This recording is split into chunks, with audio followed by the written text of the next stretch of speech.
आइए, आपका फिर से पुनः स्वागत है। आज के वीडियो में हम सौरमंडल के विषय में बताएंगे। सौरमंडल के बारे में जानकारी से पहले हमें ब्रह्मांड के बारे में जानकारी पता होनी चाहिए, और ब्रह्मांड का अध्ययन करने से पहले हमें आकाशगंगा के बारे में पता होना चाहिए। तो जो हमारी सबसे पहले हम देखते हैं कि आकाशगंगा क्या होती है। आकाशगंगा हमारी कुछ इस आकार की होती है।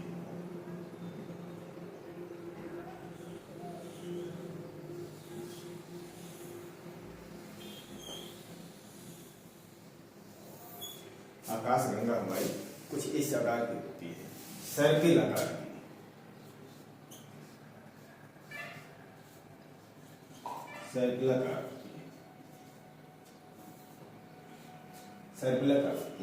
सर्पिल आकार क्या होती है कि किसी केंद्र बिंदु से शुरू होकर बाहर की तरफ चक्कर लगाने वाला जो वक्र होता है उसको हम सर्पिल आकार कहते हैं।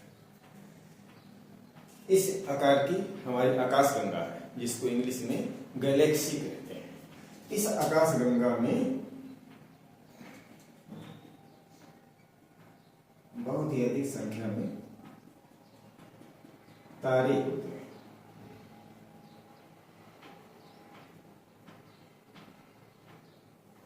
ठीक है, ये आकाशगंगा है। तो ये आकाशगंगा क्या है? तारों का एक समूह होता है। तारे होते हैं, गैस होती है, और इनका सभी का एक समूह होता है। गैस हो गई, धूल हो गई, तारे हो गए, इनका एक समूह होता है। बहुत ही ज्यादा संख्या में होते हैं। कितनी होते हैं? तो एक आकाशगंगा में लगभग 100 अरब तारे होते हैं। 100 अरब, लगभग जो है 100 अरब तारे होते हैं। 100 अरब कितना होता है भाई?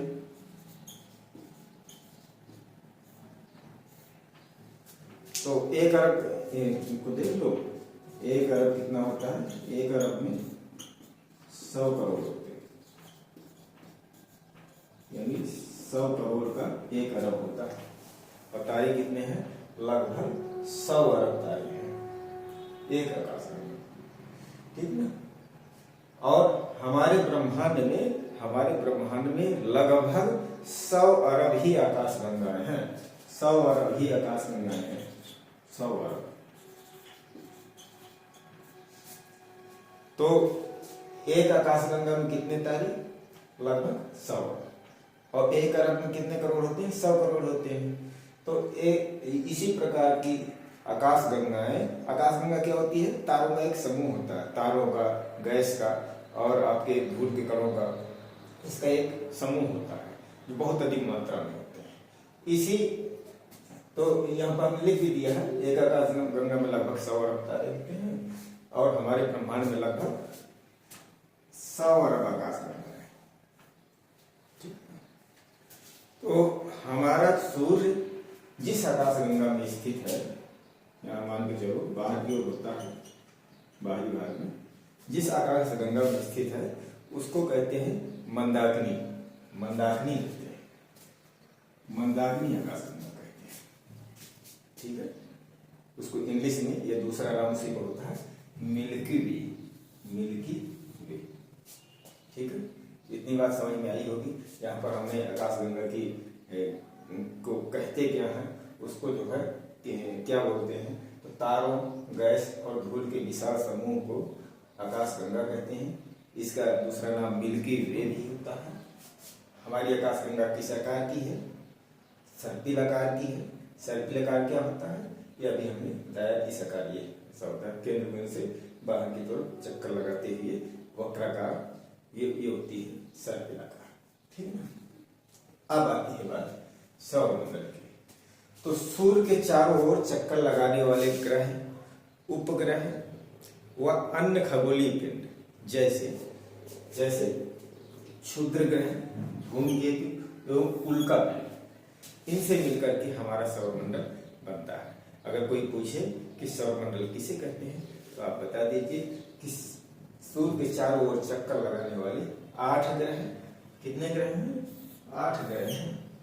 8 ग्रह उपग्रह और अन्य खगोलीय पिंड जैसे धूमकेतु, क्षुद्र ग्रह एवं उल्का पिंड ये मिलकर के हमारे सौरमंडल का सौर परिवार का निर्माण करते हैं।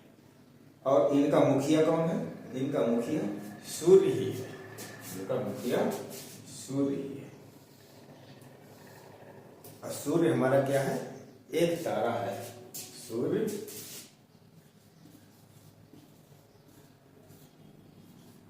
एक तारा है, ठीक है। और एक आकाश गंगा में अरबों 100 अरब लगभग जो है तारे होते हैं, उनमें से एक सूर्य है।